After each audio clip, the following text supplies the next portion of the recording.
Arrow from American Compliance Systems. I'd like to thank everyone who's participating today with our program is How to Protect Your Business from Cyber Attacks. For all of you that are attending, we welcome you. We also want to point out that it really shows that you care and are concerned about the problems of cybersecurity that are in the headlines on almost a daily basis. The goal of our program today is to give you the most current information from top experts so that you can identify where exposures are and then take actions to reduce, eliminate, or plan for them. Our format is pretty straightforward. We have panel experts who will discuss specific areas of concern or problems.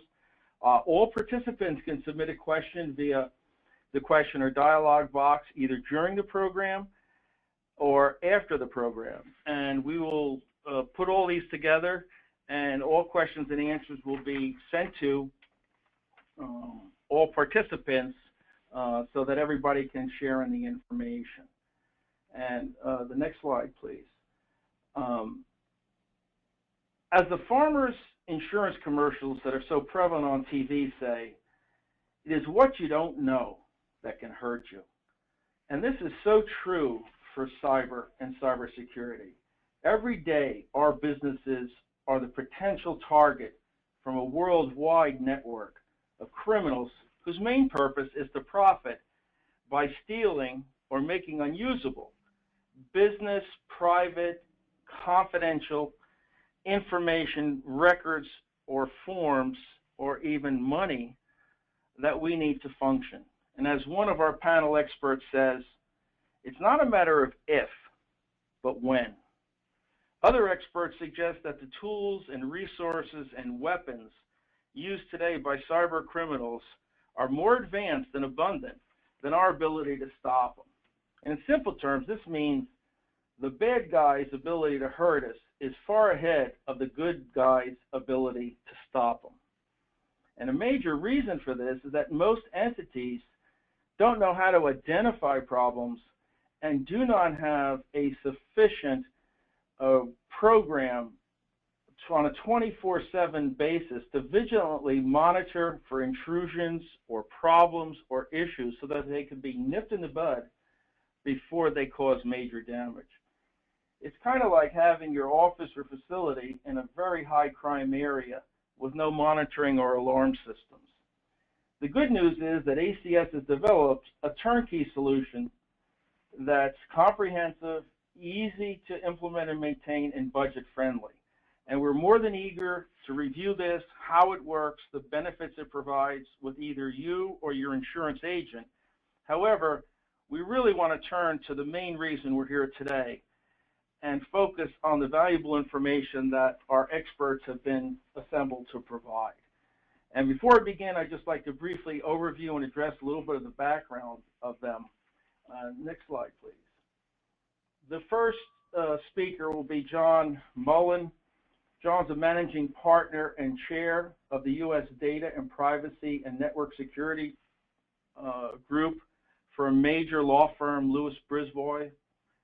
And he is known for his ability to kind of walk people through and help understand and feather through the complex federal, state, and international rules and laws.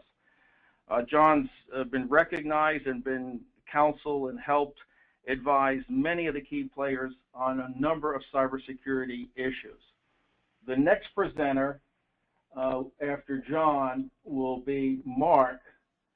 And Mark is one of the creators of NetDiligence, and NetDiligence has really provided a great deal of information about cybersecurity that are used by U.S. and U.K. insurers.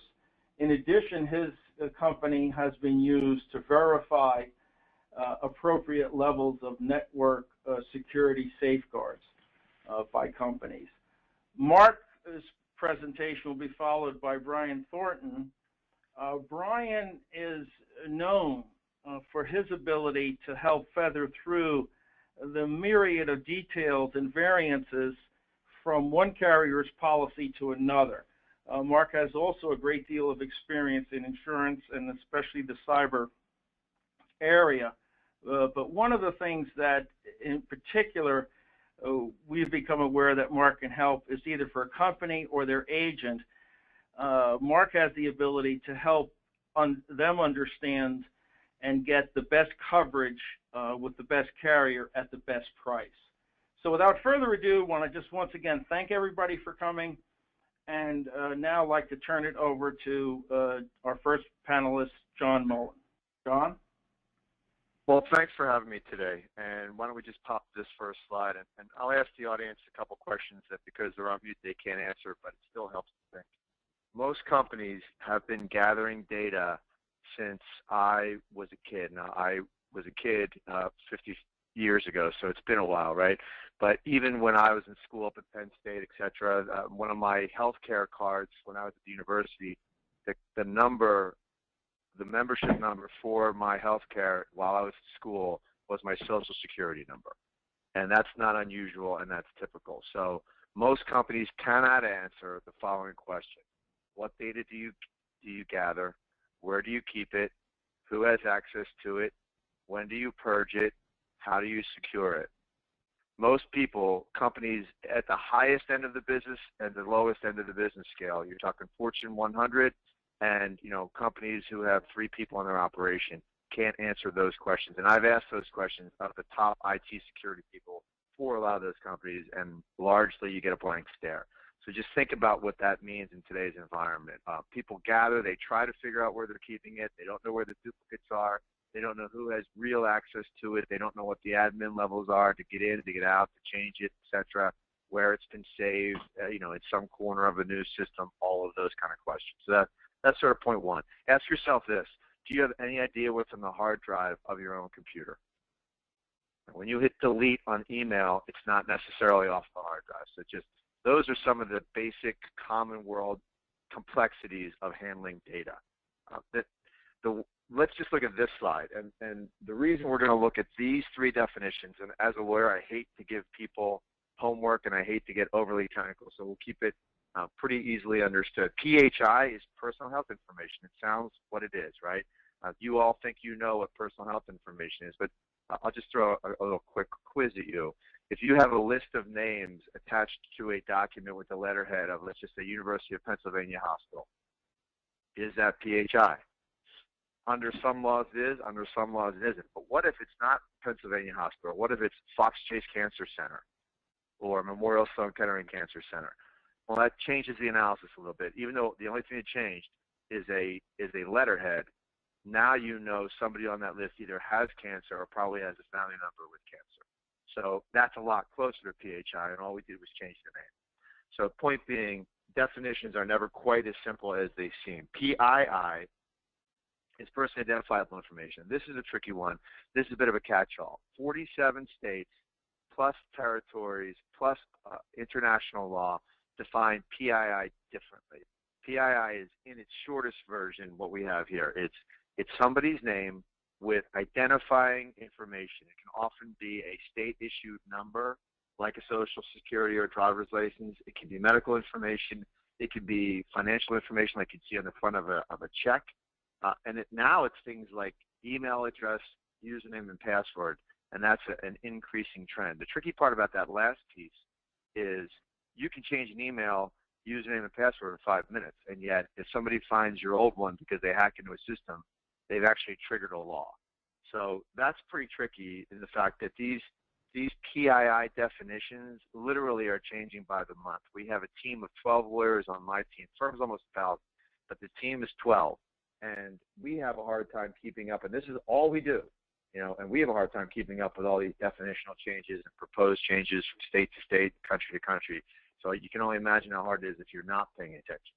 And the third part is the cards. That's easier, right? That's debit cards and credit cards. So that's the world as run by Visa, MasterCard, American Express, and Discover. So that's at least a little easier to get your head around, what's going on with that. Now, where are the threats coming from? And I think Mark will talk about this later. In my world, we get a net new breach claim every business day of the year. So we'll get about 250 of them this year. That's actual cases where data has been either compromised or potentially compromised. And we see an unbelievable spectrum of fact patterns, as easy as Brian Thornton mailed Mark Greisiger's W-2 to the wrong person, all the way through to China hacked your system, and every piece of data you've ever had since you opened is gone or corrupted, et cetera, et cetera. So it can be quite a variety of what we see. But at the end of the day, the threats come in three buckets. One, bad guys. That's the hacker that was alluded to earlier. That's even the guy who's not such a brilliant bad actor, a hacker. It could be the guy who takes a brick and busts a window on a Saturday and walks out with 7 computers. So you got the malicious actors on the left. In the middle, you've got employees. Employees make mistakes. They don't update patches. They unknowingly allow Google search to get in and take a whole bunch of data and list it on Google. We see that all the time. If somebody will search for their college records or their healthcare records, and they'll see their records, and then they'll see everybody else's records, and then they'll call and say, you know, I just found on a Google search what looks like thousands of records from your school or hospital or retail or whatever it is. So that's the kind of, so you've got bad actors on the left. In the middle, you've got employees making mistakes. And then the wild card that is the most difficult to control is vendors.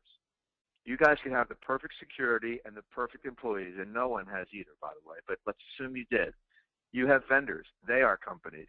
They are providing services. They have access to your systems, your data, your security, your information, and they can have problems, and that causes you problems. So the list of where the problem comes from is almost never ending, and you know those are just some quick highlights. Just jump to the next slide if we could. Yeah, there you go. So why does any of this matter? I mean, if companies were gathering data in the 70s, 80s, 90s, and it was sort of a big so what? Well, the reason it matters is this slide. These laws that are illustrated on this slide, they didn't exist until the 2000s. So for years, companies gathered data, and they always thought, oh, well, it might be useful, you know, in our next marketing campaign. Maybe we can in some way monetize this data, and we have it, and we might as well keep it. And it's so cheap to keep anymore because computer systems are cheaper every week, right? So that was the way people thought. And until these laws came into place, it didn't really have much of a downside. But these laws create duties related to data that just weren't there before. And probably everybody on this phone or someone in their family has received a letter in the mail at some point from some company saying, hey, your data may have been compromised, and sorry about that, and we're going to try to fix it. We take security seriously, and we're going to offer you credit on it. Well, those letters don't come because people decided in the year 2003 to become good corporate citizens and transparent and forthcoming. They come because these laws said they had to send them. And that's really where all this comes from. So you're gathering data, and now they have these laws imposing duties on companies that gather data and hold data. And the laws say, among other things, you've got to tell the people who are involved. You may have to tell, if you look at the second bullet point, the attorney general of that individual state. And mind you, it's where your company clients are today. So if you have a company that's based, let's say, in central New Jersey, and you think you're local, well, if you have a bunch of clients, the chances that they all live in Jersey are probably not high. The chances that they never moved, since you've got clients going back, you know, years, if not decades, are slim to none. So once they start moving around the country, or kids spin off, go off to college, or whatever they do, now you've got people throughout the country. So it's not where you are. It's where your clients live today, or where the people who were your clients, but you still have their data, live today. And so that adds to the complexity. So most cases that we see have multiple states involved, and about half of those states require not only notice to the individual within certain time frames and under certain guidelines of content, etc., but also notice to a state agency of some sort, whether it be the Attorney General, Consumer Protection. In New Jersey, it's the state police. So it just depends, right? And there's all kinds of notice levels as quick as 48 hours under some circumstances in some states. A lot of different complexity moving around, and try managing that when you don't even know what happened when the facts come in. Next slide, please. So let's talk about some of the other things. Now that's the first slide I showed you there with the map was states. This is federal. And this is just HIPAA, right? So there's other federal laws that come into play. But for now, let's just talk about HIPAA. And HIPAA is it's been out there now for a decade, easily a decade plus. They had a final rule clarify some things a year or so ago, and the threshold by which HIPAA considers a breach to have happened is very low. In other words, get a bad guy in your system, and oftentimes we'll bring in forensics and we realize, oh, maybe they didn't pull the data out. At least we can't see that they actually extracted any data from this computer system. HIPAA says if you have granted unauthorized access to data, you've triggered the law. That means once a bad guy is in your system and gets into a part of the system where there's PHI, if you can't prove the bad guy didn't see it or couldn't get to it, you're done. You have triggered notice duties. And once you do that, you've got to tell the individuals involved, you've got to tell Health and Human Services. OCR is the investigatory arm for Health and Human Services, their Office for Civil Rights. They pretty much will investigate any case above 500 records compromised. They will wait 6 months, 9 months after an event, and all of a sudden you'll get a letter, and it asks for a massive amount of information. And the worst part about these investigations, OCR people are perfectly nice people to deal with. The problem is when you have a breach or an issue and you tell Health and Human Services under statute, OCR is going to come in and ask you questions about 5 years of training, 5 years of policies and procedures and updates and all kinds of things. So they use the splinter of the breach to build a boat with it. I mean, they come back in and they will ask you for a whole history of all kinds of information. You will find yourself in a heavy-duty paper battle hoping not to get fined. So it's a pretty tricky space, and it is not cheap. Next slide. So this is just some examples of settlements that have happened for OCR investigations. I mean, we had one. It was out west, and the company used a local cloud. So they lost 2,500 records. It was healthcare, and it wasn't even a big deal. 2,500 records, pretty manageable number, and it wasn't their fault. They had a cloud provider who actually said to the authorities, "My bad, my fault." So here's my client. Clearly not at fault. They used this cloud provider. The cloud provider did the right thing, stepped up, took responsibility. They took care of notice on time. They noticed the appropriate regulators on time. They did everything right on time. 3 years of investigations looking into policies and procedures and risk management history and all of this. And ultimately, we were told, and this is with high levels of cooperation, good rapport with OCR. Right, so no big fight. Everybody was getting along. All that investigation later, including 10 depositions, they get on the phone. They read 10 minutes worth of mumbo jumbo about this law applies, that law applies, and they say you're eligible for up to a $3 million fine. However, because you've cooperated so well and because you've really worked and shown you that you're earnest about data security, we're only going to fine you $150,000. Okay, so the $150,000 was covered by insurance, which is great. But think about that, 2,500 records, and they got fined $150,000, and I guarantee they spent more than that in a couple of years of dealing with it in terms of legal fees, forensics, and all this other stuff. So that was for 2,500 records, and it wasn't even their fault. So you get on the wrong side of OCR, you're going to have a problem. Last year, OCR fined a hospice, if you can believe it. I mean, who finds a hospice? But they did. So, it's not always a logical or easy situation to deal with once you're on the radar of these guys. They are self-funded, meaning the lawyers at OCR, if they don't find people, they don't have a budget the next year to keep their jobs. Next slide. I want to talk a little bit about what happens before I turn this over to Mark. We got the payment card issue. I'll touch that quickly. If you take credit card, you are subject to the PCI DSS requirements. That's a security standard.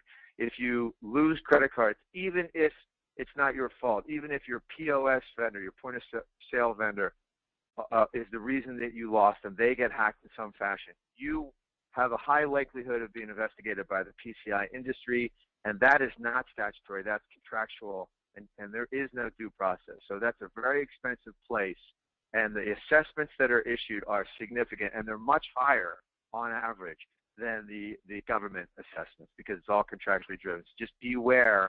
If you've got PCI and you're taking credit and debit cards, you better know that you're compliant. You better know how to deal with the breach. You better have something in place to back you up if the PCI investigators come looking. So why don't we pop to the next slide, because I know we're running out of time here.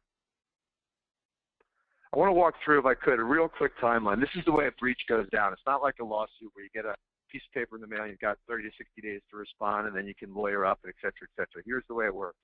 You get hacked, or data is lost, and you become aware of it. Let's make it a Friday evening.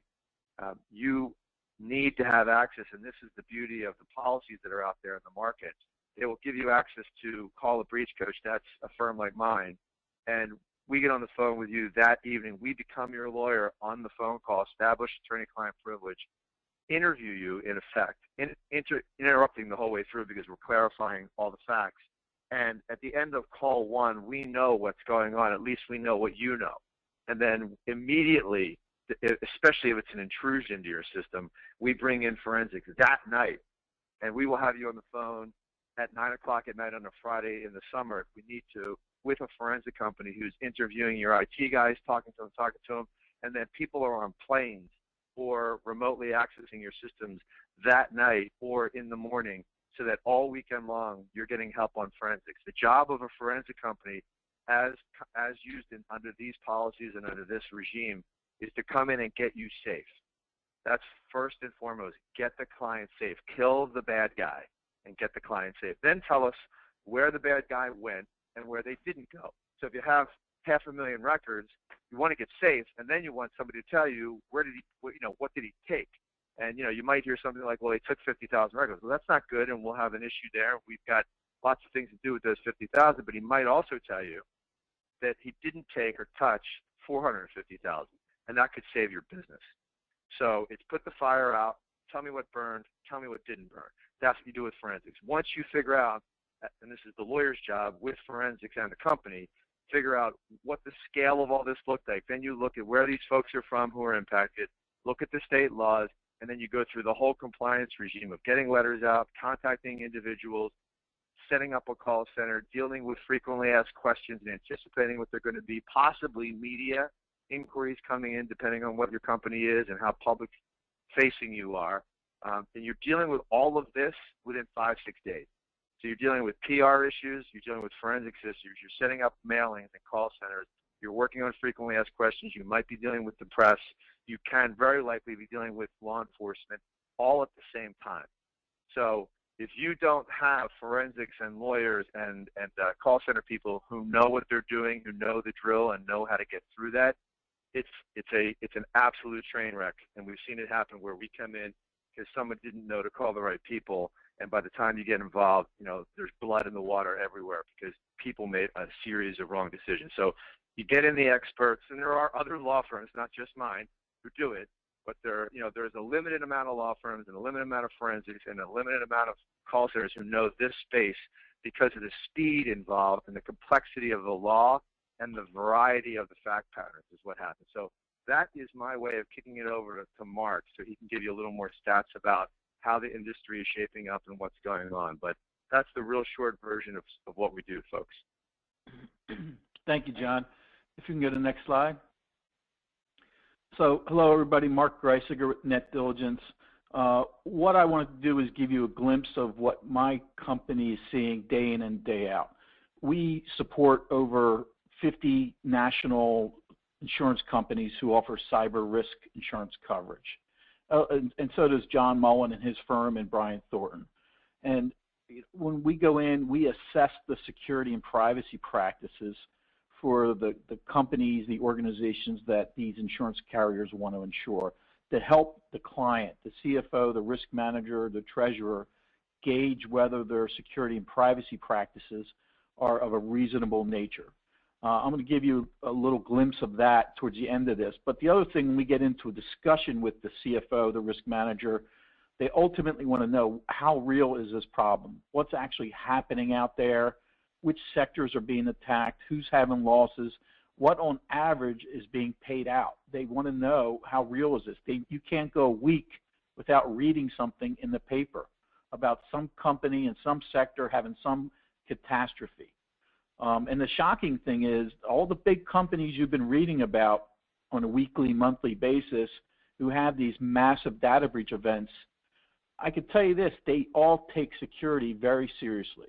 They have hundreds of millions of dollars in security budgets, 100 or 200 dedicated security staff, yet they get hit almost on a yearly basis. The problem can be that challenging. So what we did, my company does, with the 50 carriers we work with in a variety of ways, we go around to them each year. We do an annual cyber claim study, and we collect a sampling of the claims that they paid out for data breach events. In this most recent year, 2015, the current report is still being written and analyzed, won't be out to this fall, but we had a few preliminary slides that I wanted to show Robert and the folks on this phone, just give you a glimpse of what we think the numbers are coming in for this year. We're at about 150 claims for the year, the sampling that we collected, even though this slide mentions 139 because I gave these numbers at my conference in June. It was 139 then. Next slide, please. We'll start with the data type, and John went into the three top data types that you see on the screen. PII, personal identifiable information, your social security number, things like that, that was most frequently caught up in some kind of a data breach event that turned into an insurance claim. Followed by, right behind it would be PCI, the credit card related data, and then followed by protected health information. Next slide. What was the leading causes of losses? This has changed over the last few years, and I find it interesting. Number one coming in this year, and other studies by other experts out there is really coming with the same results. Hackers, by far causing most of the losses, about 32%. As you can see, followed by malware or viruses, about 15%, and then rogue employees, about 12%. Last year and the year before that, I believe it was lost laptops. And as John can attest to this, because his team deals with data breach events on average 1 per day, it's just shocking how many times you see a lost laptop event. And it's analogous to a bad guy walking out the door with your server, because those laptops can still have 1 million customer records on it. But the good news is it seems like there's awareness starting to trickle out there about that risk issue, and more laptops either have whole disk encryption in place. So if they are lost, you basically have some element of safe harbor. You don't have to report the event. Or there's just better policies being enforced that don't allow staff to put a zillion customer records on a laptop that's not fully protected. So, next slide. Which business sectors are seeing the most losses? This would be healthcare followed by retail, or healthcare followed by financial services, and then retail after that. These happen to be the three top sectors being insured by cyber liability coverage by all the major carriers. Retail, healthcare by far. And healthcare is really seeing a lot of losses because they're highly regulated. As John mentioned, there's the HIPAA high-tech legislation. What that high-tech part did a few years ago was give attorney generals in every state power to actually enforce that federal law and fine organizations for healthcare related breaches that could be really a modest size, 500 records or more, and they could be coming after you. So we find a lot of the risk managers are running scared in that sector. And the other challenges with healthcare in general is some of them are nonprofits. Even if they aren't a nonprofit, they don't have tremendous IT security budgets in line with some of their corporate counterparts. They also have a high degree of connectivity from third-party vendors and partners, doctors' offices, nursing homes, teaching institutes, and so on, all connecting into the same networks, and a lot of sharing and swapping of data, and that leads to breakdowns. So that sector, we always see that probably remaining at the top, quite honestly. Next slide, please. Organizational size isn't as, I think, as interesting, mainly because this study is skewed more to the small to medium-sized organizations. We're at the mercy of the sampling of data that we receive from the carriers, and we just happen to have greater samples of small or medium-sized organizations who are seeing losses. But this just gives you a breakdown of of the organizational size of the study for the claims that we saw. Next slide, please. Let's talk about average cost. What's actually being paid out? The average data breach event paid out by the insurance industry this past year is $105,000. If you factored in the fact that most companies have an SIR of a certain amount, and if the assumption was the SIR was exhausted, the actual average came in at $1.2 million per data breach event. To a Fortune 500 company, not a big deal. I can tell you to a small, medium-sized organization, which this happens to every day, it's life-threatening to them. So the claims range was pretty great, anywhere from 0 to $15 million in our study. Typical claims, and John sees this all the time, in the area of $35,000 to about $322,000. That's a very typical, everyday event happening. A lot of clients love to know what's the average cost per record. If I have 1,000 records in my system or 1,000,000 records in my system and bad guy gets access to all those records, what am I looking at? It's really challenging to break a study like this into a per records cost, but we do it just because whenever you use the word average or the method of averaging, it's deceptive. Our study shows over $1,000 per record. But if you look at the range, it's anywhere from literally 2 cents up to $35,000 per record. A tremendous range. You could have a large company with millions of records breached, and if you look at what they end up paying for litigation and everything at the end of the day, it could literally be pennies on the record. On the flip side of it, you could see relatively small organizations, especially in healthcare, who might have 1,000 or 500 records breached with highly sensitive health information, and they spend a tremendous amount of money investigating that event, notifying those victims, dealing with attorney generals and federal government agencies and so on. So their cost per record for that sector, that size, can be tremendous. Next slide, please. Crisis service costs. Whenever you have an event, I know Brian will go into some of this, whenever you have an event, whether you're sued or not, or a government agent is coming after you or not, you have duties, per what John was telling you about all the state laws driving compliance. You have to do certain things in this crisis phase where a bad event happened. You now have to hire legal counsel. We call that person a breach coach to give you some immediate guidance. That person will often bring in forensics and other experts. There's a cost to that. The average cost for those crisis service costs, literally in the first week of this event happening, came in at about $539,000 per event.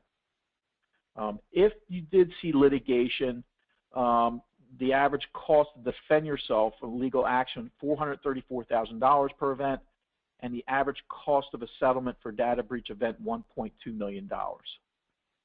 Thank you. Next slide. I want to talk a little bit about cyber risk assessments and cyber risk management strategies for risk managers. We say risk manager. We deal with organizations of all sizes. It could be a formal corporate insurance risk manager. It could be the treasurer of the company who buys the insurance. It could be a CFO who's in charge of everything. It's important in the conversation with that business person that they understand, no matter what their IT guys tell them or what their vendors who they rely on tell them, security of their data is never going to be 100%. I don't care how much tremendous security resides around that data, there's always breakdowns. And so they need to look at this issue through a prism of traditional risk management, the 4 legs. What parts of the risk can they eliminate? What parts are they going to be able to just reduce or mitigate? There's going to be some parts of this cyber risk they're going to have to accept, especially if you're dealing with clouds. Real quick on this issue, I could tell you I got tired of hearing the word cloud a few years ago because none of our clients really cared that much about that risk issue.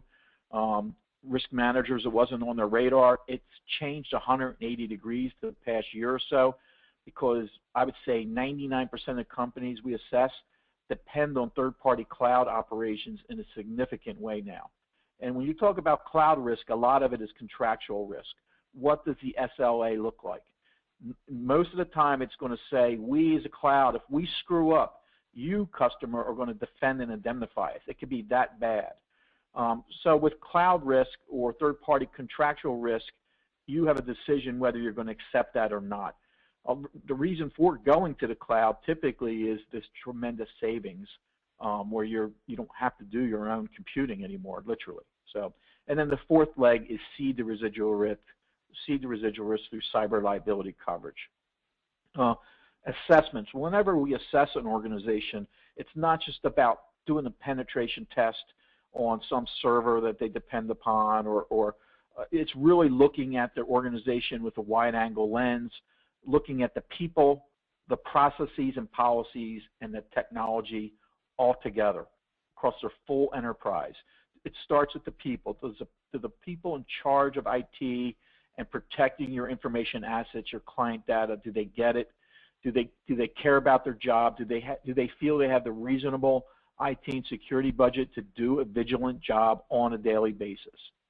Do they also have the supporting processes in place, such as customer education, employee education and training, change management processes, an incident response plan in place that's tested, these ongoing processes that are going to serve to help them in the long run. And then the final thing is looking at the technology. Do they actually have reasonable security and privacy practices in place for an organization of their size and scope of what they're doing? So that means a small company shouldn't be judged against the practices of a large bank. But the general technology we're looking at out there is intrusion detection systems, intrusion prevention systems, data loss prevention software, daily hardening and patching of your servers to prevent the bad guys from getting in every day, and increasingly encrypting all your private data at rest in the databases. And that's easier said than done, I can tell you that, because 90% of companies do not encrypt all their private information at the so many places it resides throughout the organization. Next slide.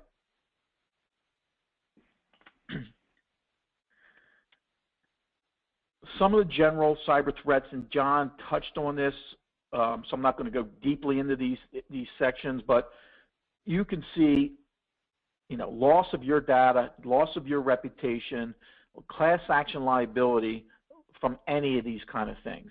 There's insider cause losses, there's outside cause losses, there's disgruntled staffers and contractors who make mistakes. It may not even be a hacking event. It might be someone hit the delete key and erased a whole hard drive, as an example.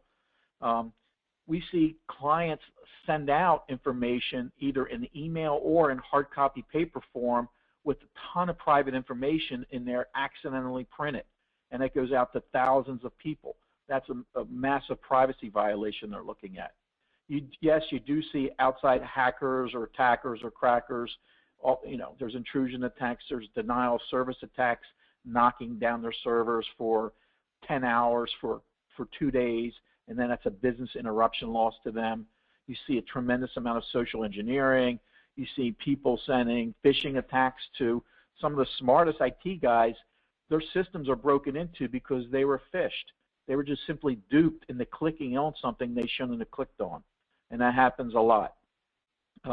So this list is just high level right here, and within each of these categories is a lot of subcategories. Next slide, please. So when you look at a cyber risk assessment, you're looking at both privacy and security equal. I can tell you this, and John can also tell you, we're seeing litigation from privacy-related events that had nothing to do with an actual security breach. There's a growing trend of litigation where managing your data in a responsible way, in an ethical way, is becoming an important risk management issue.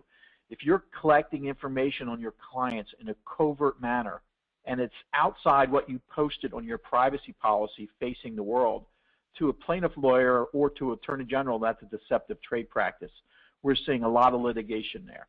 So we look at security and privacy practices equal. They can both cause liabilities, and they both fall under this umbrella term, cyber risk. The whole point of any assessment is to is really to build a picture that you have reasonable security and privacy controls in place. You want to benchmark to industry standards and even against peers in your industry. Are you doing similar things to guys down the street also in your industry? If you're in certain sectors, you want to show that you're in good faith compliance with certain regulations that call for reasonable security. If you're using a cloud, and most are, you want to really document what controls, if you even know, that cloud has in place to protect your data. And then the other thing that should come out of any assessment is lessons learned from past events. Pretty much all companies we assess own up to something happening, if not this year, the year prior to that. The problem is that frequent. The trick is, are you able to control the severity so it's more of a nuisance event as opposed to a catastrophe for your company? So an assessment should be a collaborative exercise. It's really meant for the CFO, not just for a CIO. It's really to educate the insurance buyer of the organization, because they're worried about the bottom line. And it's looking at the wide angle of issues: people, processes, and technology. And on the right-hand side there, I'm just giving you a couple example graphical screenshots in some of the reports out there. This also, by the way, doesn't have to be something that's done by an outside consultant. It's perfectly reasonable for your own IT guys to go through self-assessments, but to deliver a report for you as a business person that you can understand.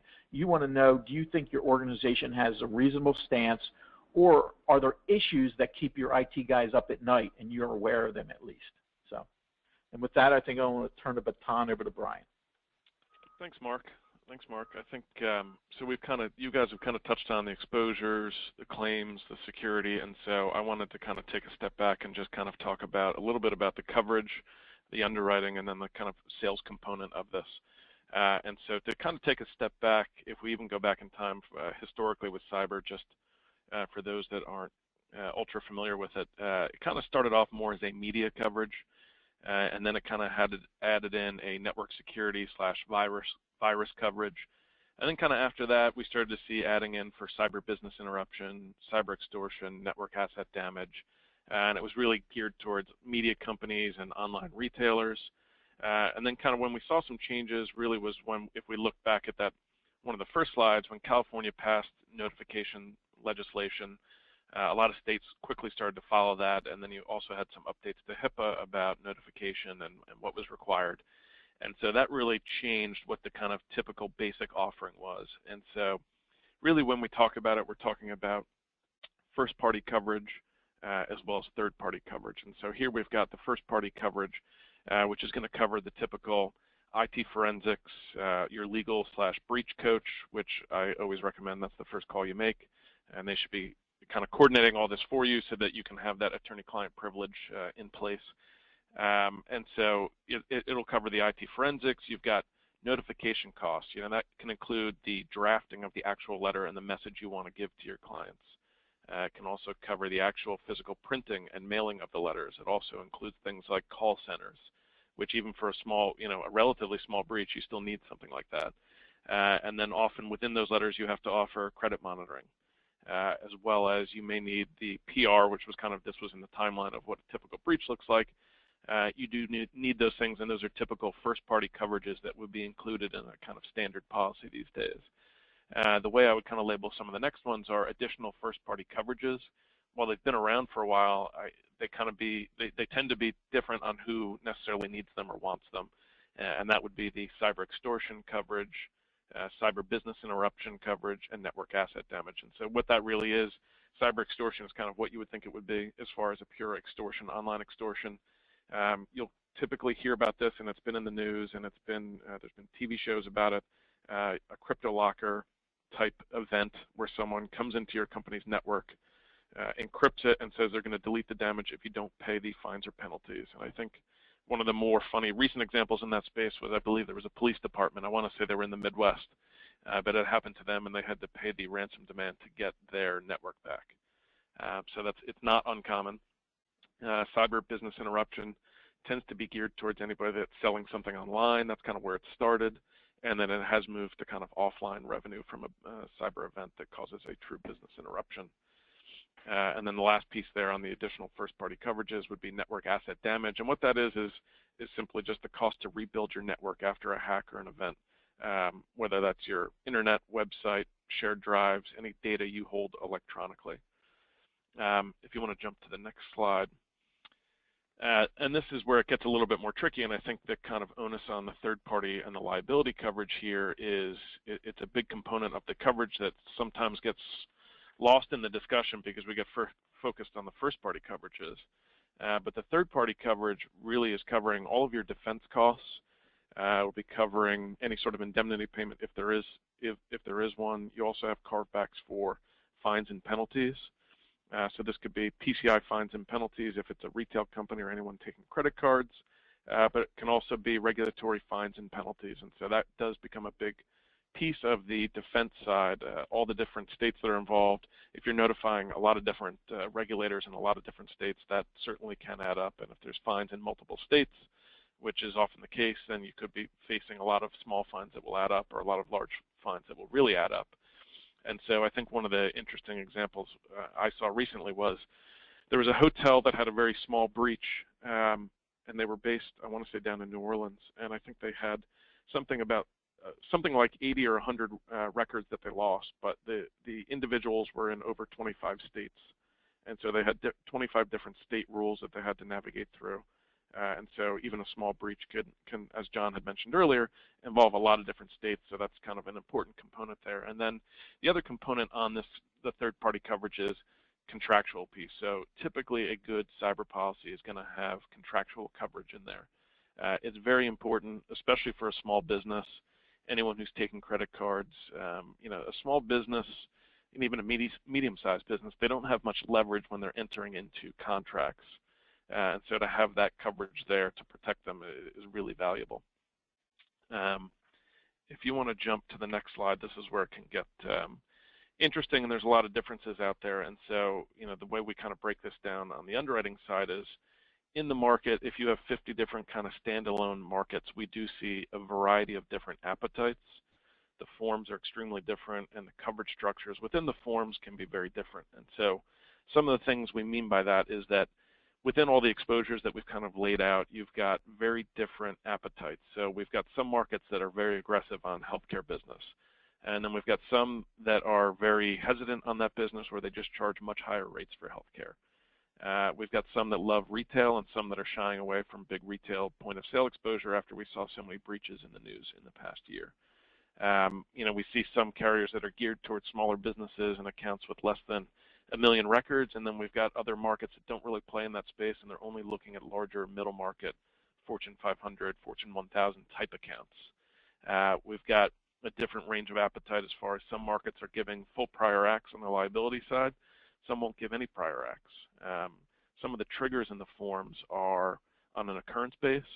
Some are more on a claims made and reported base, and some are mixed between the first party and third party coverage component. And so you also see that a lot of carriers are giving, you know, a lot of the coverages started off as sublimits, and a lot of the forms now go up to full limits depending on the exposure. So there's a real variety between all the carriers. So as an example, some accounts that like healthcare are giving full regulatory coverage within their form, and some are giving very low regulatory sublimits. Some are very aggressive on retail, and they're giving full limits for PCI coverage for fines and penalties and remediation costs, and some are giving very small sublimits in PCI.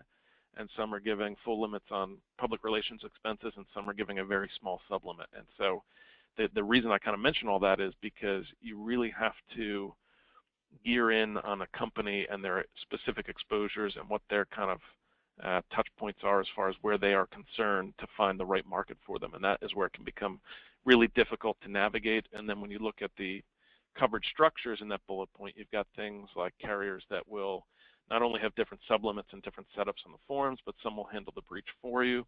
Some will give you a panel of experts and you get to kind of choose. Some will put notification of individuals outside the limit of the policy aggregate, and they'll give you an actual number of people that they would notify on your behalf. It's certainly incumbent on the broker then to make sure, and the client, that they're putting in a number in there that's adequate for them.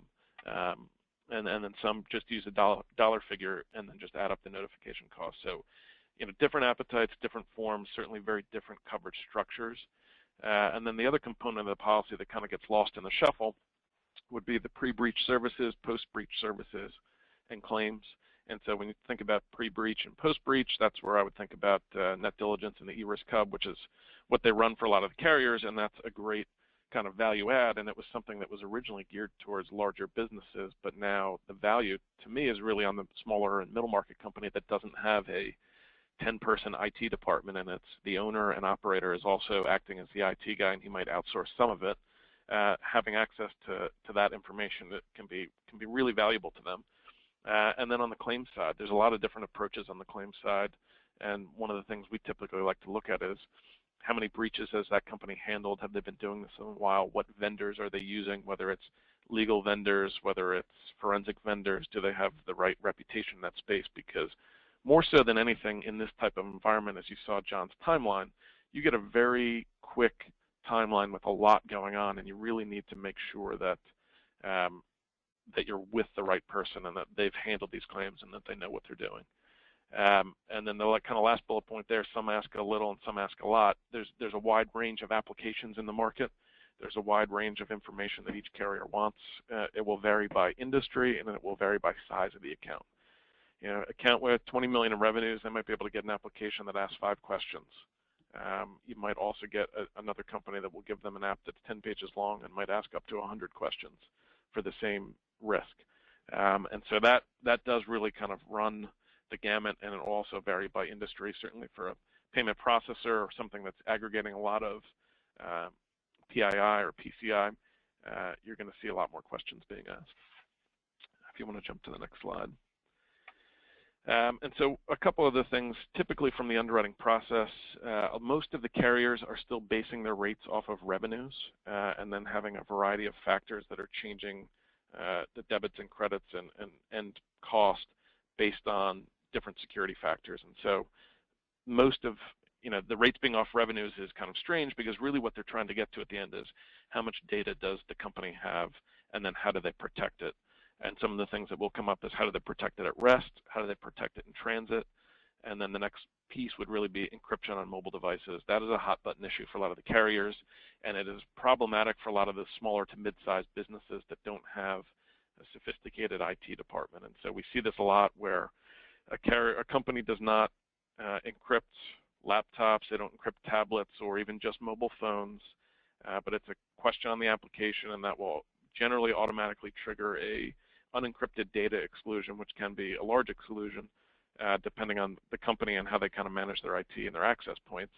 And often when they do want that coverage, it is hard to get back until they've actually demonstrated that they've employed full encryption on all the devices that they're asking questions about. So that's certainly something to keep an eye on. I don't see that standard really changing in the market too much, but for smaller to mid-sized businesses that don't have huge resources, often they're not encrypting. And so that will be a typical exclusion you would see. And then you may see some markets that are able to underwrite around it by asking about compensating controls or whether they don't store data in those places. But today, with typical kind of bring your own device mentality in a lot of small to mid-sized businesses, you will see a lot of that data is on tablets and laptops and phones, and there's not a lot of protection there. One of the other things on here was just as far as difficult risks. If you have an account that's a franchise or franchisor, they are problematic within the insurance market from the standpoint of aggregation of risk. Carriers don't do a great job of asking a lot of questions and tracking their exposure from that standpoint, and they are always worried about, and the product heads are constantly getting pulled in front of their board and their manager as far as how much exposure do they have to any particular one incident in the market triggering multiple policies. It's no different than what property carriers do when you're talking about hurricanes and earthquakes, and it is very problematic for small franchisees to get coverage. And so an example we saw was a local retailer submitted an application for cyber insurance. We quoted it, they didn't buy it. There was a large national breach at that franchisor that affected 200 plus franchisees. They came back and wanted the coverage, and everyone wanted to immediately decline that risk for coverage. And since then, we've seen a big uptick in automatic declinations for any sort of franchisee or franchisor. There's certainly markets that will underwrite around it, but it becomes more problematic, and then payment processors are certainly still difficult from the standpoint of any sort of aggregation of credit card numbers is problematic for some of the carriers, and then large healthcare is still probably a hot button issue for a lot of different carriers. If you want to jump to the next slide. So sales is really my last kind of bullet point to mention. What I typically recommend and where we typically see success is offering the coverage to all clients, whether it's a manufacturer, whether it's a retailer, whether it's healthcare, whether it's a association, whether it's a nonprofit. We're seeing everybody buy this in the small to mid-sized business world, where 2 years ago it was much less commonplace. And so I often talk to agents and ask them to offer it to all their clients to protect themselves, because it is a readily available product, and it's something that, you know, if they don't offer and it turns out that they do have a claim, they may be coming back to their insurance broker and wondering why they didn't explain the exposure to them or offer them some sort of coverage. And in the small to mid-sized business world, it is really much easier to get the coverage in place with very limited friction points compared to a much larger company. The key, in my view, is really knowledge. It's educating the client, potentially educating a broker, potentially educating multiple people. And so that's where we typically say go to an expert, whether that's an underwriter, whether it's an MGA, whether it's a wholesaler. You really need to have someone on the other end of the phone that can answer the questions and talk about the history and explain, you know, why things are problematic, and how to kind of navigate what are the right markets, what are the terms and conditions, how they stack up. It can get really complicated, and so that's often where we say get on the phone. You really need to have a conversation, and often we're on conference calls with agents and their clients going through it in detail. You know, and we do see kind of that as being the kind of item that most likely gets an account over the hump to buy something. And so I think those are kind of my main kind of bullet points from that standpoint. Great. Okay, well, that kind of is the last presenter. And I mean, as I'm sitting here, and I think many of us are listening to this, it really is mind-boggling, if you will, the level of areas and issues and complexities that abound. And what I really want to say is ACS is trying to bring information and expertise. And when you hear what these experts are saying, I think no one would come away without the feeling of, boy, I really do need an expert. And as complex as this is, and that's just what we're trying to say, and what ACS has developed is really for mid-level and small entities that don't even have an IT director.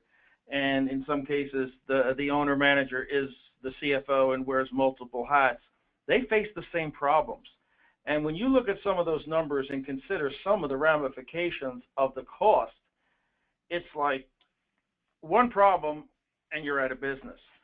There are ways, though, to limit that, to insure for that, to get experts like a John or a Mark or a Brian to help you and the clients avoid those really dire consequences. And I think the takeaway that I would just most like to say is boy, you know, really can't say it any more forcefully. Get to an expert. There's not a lot of them, but if you get to the ones like we presented here, you could go a long way to really protecting your business and your future. And we've gotten a number of questions in. We're pretty much at the balance of the limit. So we could just ask a couple and then we'll summarize the others. But before I even do that, again, I just want to urge everybody, what we're trying to do is bring these experts to you. Any questions or information or follow-ups you want, we will gladly provide names, numbers, and contact points if you don't have it for the folks that are presenting and talking, or just kind of call our 800-55-HELPS number or email us or the contact, and we'll get you to the right person or people.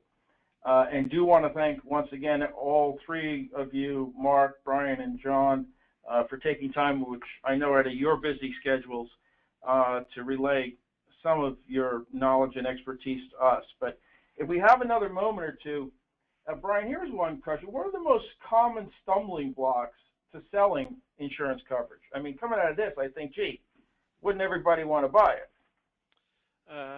Yeah, I mean, that's a good question. I think typically what we see is education is one issue. The client either thinks that they're covered under a CGL policy or a BOP, or it's covered under their professional when it may not explicitly be, and they may, be very gray.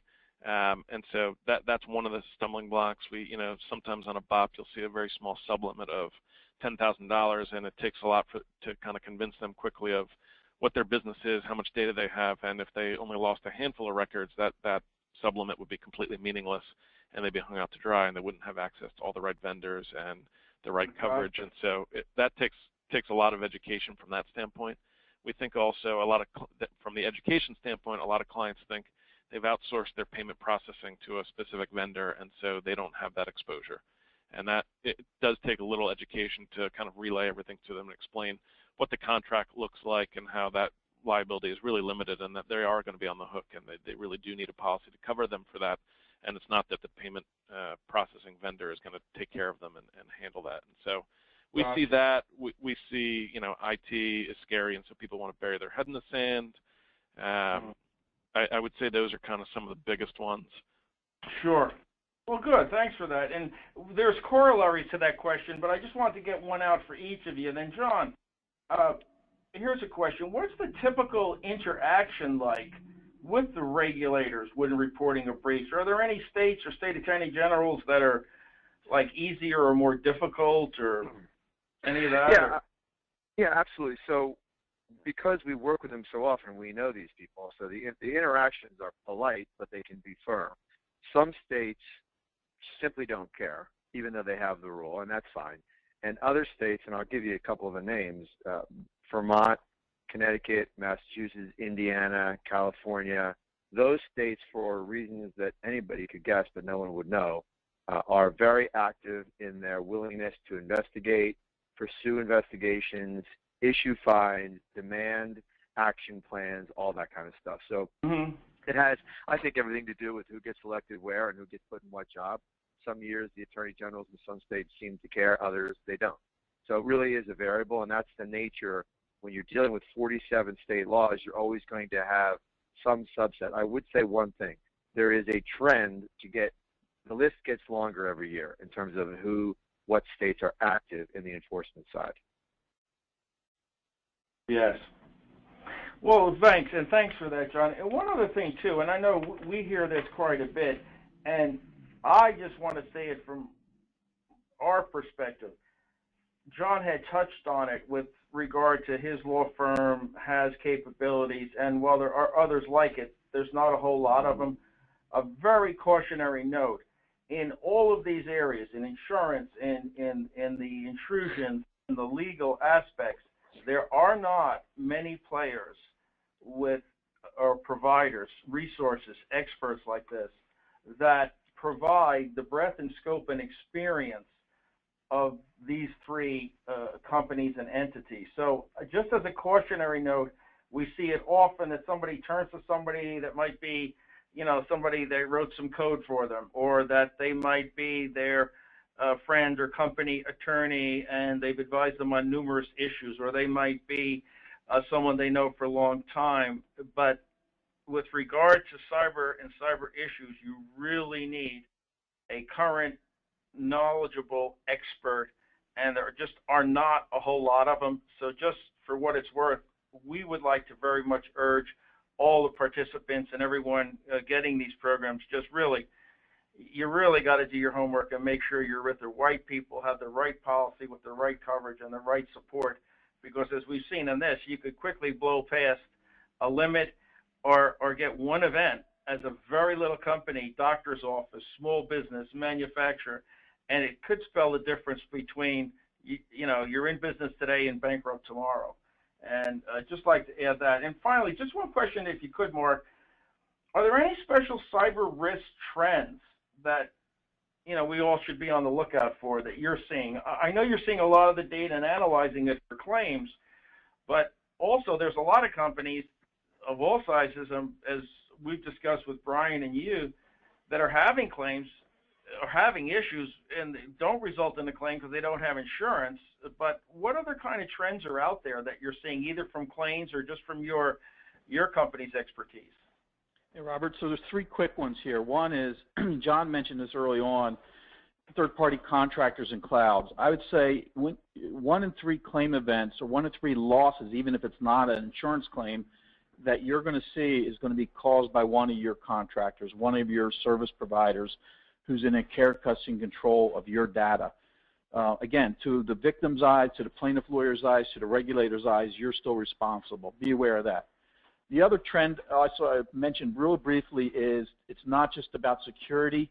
Privacy practices are just as important, increasingly more important to some attorney generals and some plaintiff lawyers. So it's privacy ethics. You know, are you transparent with how you're collecting and sharing private information on your customers? Do those practices actually align with what your promises said in some posted privacy policy? That's a hot area of litigation. Just be aware. And then the final thing is more technical. Did someone have a question there? No, John? No. Go ahead. I'm sorry. Okay. The final thing, real quick, is be aware of mobile apps. Everybody has mobile apps on their phone. What's shocking to me is how many companies, large and small, now have their own mobile apps they're issuing. These mobile apps leak data like crazy. The reason is they're oftentimes developed by very small software shops who aren't really tremendous on secure code. They're offering borrowing libraries for the code to develop these apps from open source places on the internet, and sometimes those open source things are already infected, and even though the app might work, it might be actually transmitting data to unknown places. Stress test your app if you happen to have a company that's issuing a mobile app to clients. I think that's going to be another area to pay attention to, where we see plaintiff lawyers going after that.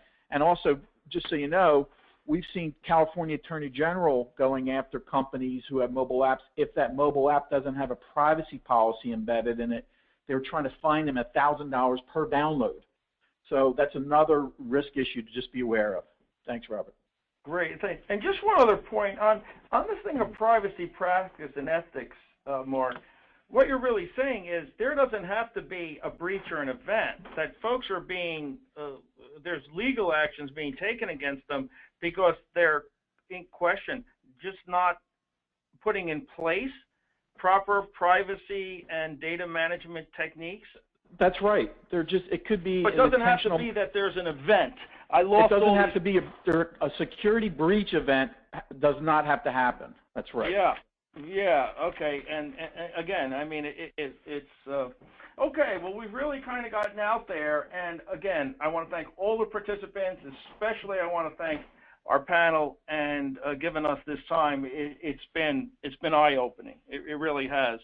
And like we like to say, the bad news is some of what we've heard, but there are ways. There are experts that you've heard that can help. There's insurance. And for those of you that are in the network and are insurance agents, there's all the resources and all the capability. For those of you that are for companies, there's really a whole lot of help that you or your insurance agent can get. So once again, just want to thank everybody for their participation, and we will follow up with the additional questions and answers that we just didn't get to. Once again, thanks to all the participants and to our experts. Okay, that's it.